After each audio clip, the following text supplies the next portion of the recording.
Hello, my name is Evan Walker, President of Graphite Metallizing Corporation. We're the manufacturers of Graphalloy, which is a graphite metal alloy. Today, we've come to the tribology lab on the campus of Rensselaer Polytechnic Institute in Troy, New York, to review the results of a test program comparing the dry running characteristics of Graphalloy bearings with PEEK plastic bearings. Dry running is an important capability for bushings and wear parts in both vertical and horizontal pumps. If a bushing can run dry, the pump can survive a loss of pumpage or flashing pumpage, which would disable most pumps.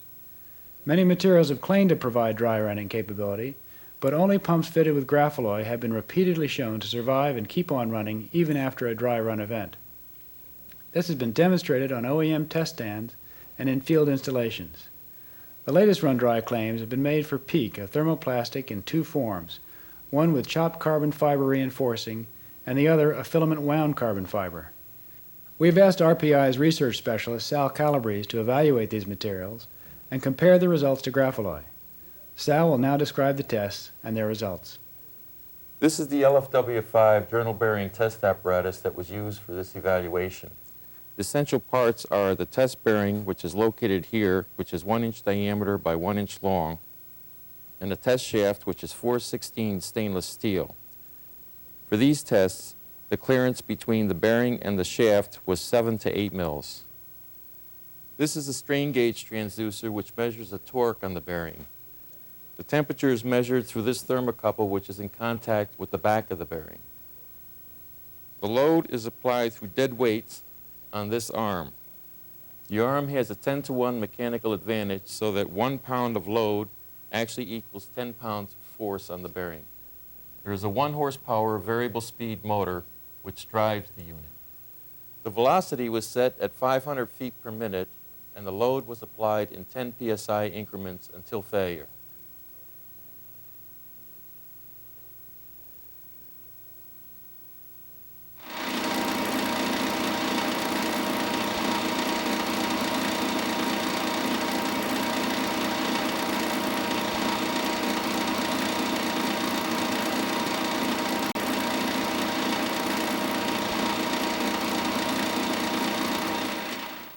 The filament-wound carbon fiber bearing failed at 60 psi due to shaft seizure with no warning.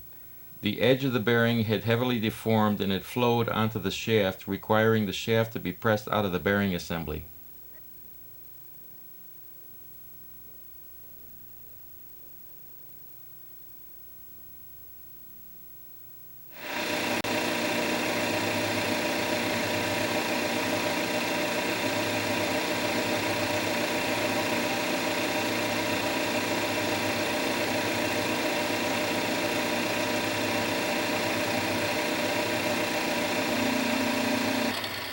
The chopped carbon fiber bearing failed at 70 psi due to the shaft periodically hesitating and finally seizing. After disassembly, it could be seen that the bearing had some damage in the contact area.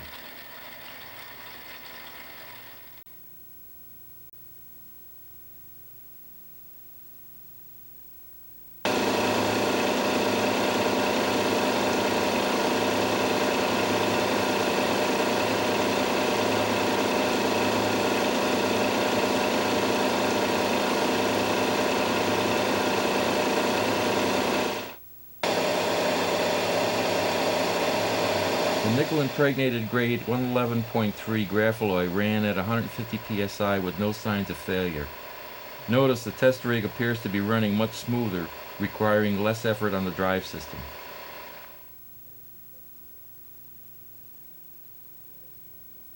The filament-wound carbon fiber bearing failed at 60 psi and the chopped carbon fiber bearing failed at 70 psi. The Graphalloy continued to run at 150 psi with no signs of failure. A second set of tests were run at criteria to depict pump operation. At a speed of 950 feet per minute, equivalent to 3,550 RPM, and a constant load of 100 pounds, the PEEK with filament-wound carbon fiber failed in 7.2 minutes. The PEEK with chopped carbon fiber failed in 6.5 minutes. In both cases, the measure of failure was shaft seizure, but it was apparent that heat buildup was causing material meltdown well before that happened. The Graphalloy ran over 10 times as long, without noticeable damage, and then the test was stopped. These tests clearly demonstrate the ability of nickel-impregnated Graphalloy to outperform peak polymer materials.